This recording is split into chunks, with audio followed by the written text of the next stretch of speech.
অবশেষে জাতীয় পরিচয়পত্র পেলেন লন্ডনে থাকা প্রবাসীরা। ৪,৩০০ আবেদনকারীর মধ্যে প্রাথমিকভাবে জাতীয় পরিচয়পত্র পাচ্ছেন ৫২৪ জন। রবিবার লন্ডনে বাংলাদেশ হাইকমিশনে আনুষ্ঠানিকভাবে ৭ জনের হাতে পরিচয়পত্র তুলে দেন নির্বাচন কমিশনার মোহাম্মদ আলমগীর। তবে পরিচয়পত্র পেলেও এটি ব্যবহার করে এখনই প্রবাসী থেকে ভোট দিতে পারছেন না তারা। লন্ডন থেকে আরও জানাচ্ছেন তানভীর আহমেদ।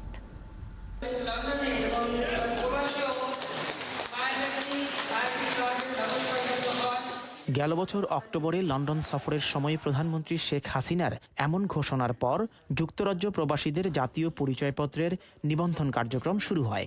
রবিবার বাংলাদেশ হাইকমিশন লন্ডনে আনুষ্ঠানিকভাবে ৭ জন প্রবাসীর হাতে জাতীয় পরিচয়পত্র তুলে দেন নির্বাচন কমিশনার মোহাম্মদ আলমগীর।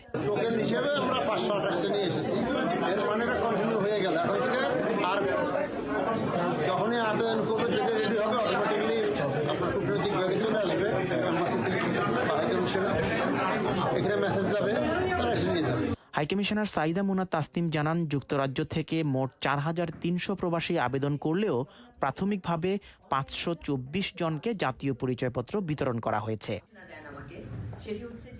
দীর্ঘদিন পর প্রবাসে বসেই জাতীয় পরিচয়পত্র পাবার মধ্য দিয়ে সরকারের প্রতিশ্রুতি বাস্তবায়ন হলেও এটি ব্যবহার করে বিদেশে বসেই দেশের ভোটে অংশ নেওয়ার ক্ষেত্রে আইনগত জটিলতা রয়েছে বলে জানালেন নির্বাচন কমিশনার।